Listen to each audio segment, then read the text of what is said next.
UP उपचुनाव में BJP को बचानी है साख, अखिलेश को भी आगे बढ़ाना है पीटीए फॉर्मूला। फिर क्या होंगे 10 सीटों पर चुनावी मुद्दे, किस ओर होगा दलित मतदाताओं का रुख। दोस्तों, लोकसभा चुनाव की गर्मागर्मी के बाद अब यूपी में 10 विधानसभा सीटों पर उपचुनाव की बारी है। लोकसभा चुनाव नतीजों से उत्साहित सपा प्रमुख अखिलेश यादव का ध्यान पीटीए यानी पिछड़ा, दलित और अल्पसंख्यक के फॉर्मूले को आगे बढ़ाने पर है। मगर सूबे की सत्ता पर काबिज बीजेपी के सामने उपचुनावों में जीत हासिल करने के साथ साथ साख बचाने की भी चुनौती है। खास बात यह है कि इन उपचुनावों में दलित मतदाता ही की फैक्टर साबित हो सकते हैं। इसलिए बीजेपी हो या सपा, दोनों ही दल दलित मतदाताओं को अपने पाले में करने की कोशिश में लगे हुए हैं। वहीं बसपा भी इस बार उम्मीदवार उतारने की तैयारी में है। दोस्तों, यूपी की 10 विधानसभा सीटों पर उपचुनाव होने हैं, पर सोचने वाली बात यह है कि इन सीटों पर क्या होंगे मुद्दे। विकास और स्थानीय समस्याओं के साथ साथ उपचुनाव में संविधान और आरक्षण का मुद्दा भी छाए रहने की पूरी संभावना है। 2019 के लोकसभा चुनाव में 62 सीटों के मुकाबले पार्टी ने 29 सीटों के नुकसान के साथ 33 पर आने के पीछे बीजेपी के नेता खुद भी संविधान और आरक्षण के मुद्दे पर विपक्ष की ओर से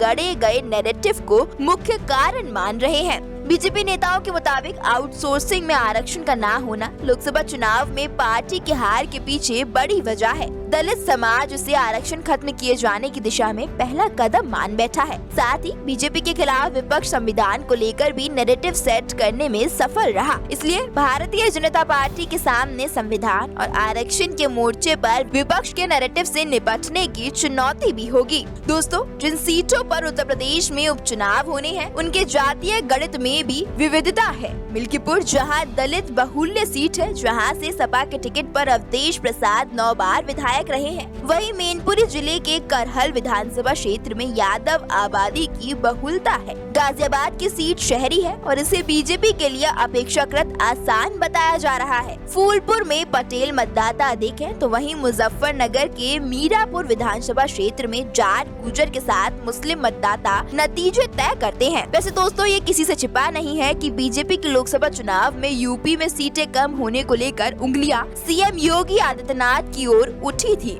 जहां एक तरफ योगी सरकार के कामकाज के तरीके पर सवाल उठे, तो दूसरी तरफ ये भी कहा गया कि ब्रांड योगी की वैल्यू कम हुई है। मगर ये भी सब जानते हैं कि लोकसभा चुनाव में उम्मीदवार चयन में सीएम योगी की सीधी भूमिका नहीं थी। मगर फिलहाल सीएम योगी के पास उपचुनाव में अपनी सीटें बचाए रखते हुए विपक्ष की जीती सीट हासिल कर ये साबित करने का मौका है कि यूपी के जनमन पर योगी की छाप मध्यम नहीं पड़ी है। लेकिन अगर उपचुनाव में बीजेपी का प्रदर्शन कमजोर रहा, तो पार्टी के भीतर विरोध के स्वर तेज हो सकते हैं। खैर, सीएम योगी को इस बात का अंदाजा तो है। दोस्तों, यूपी में दलित वर्ग मायावती की अगुवाई वाले बसपा का कोर वोटर माना जाता रहा है। सूबे में करीब 21% आबादी दलित वर्ग की है। वहीं बसपा का वोट शेयर भी लगभग 19% के आसपास रहता है। मगर कुछ सालों में कुछ और चुनावों में तस्वीर बदली है। हाल के लोकसभा चुनाव की बात करें तो बसपा का खाता भी नहीं खुला था। इसके उलट आजाद समाज पार्टी के प्रमुख चंद्रशेखर आजाद नगीना सीट जीतने के बाद दलितों का मसीहा कहा जाने लगे।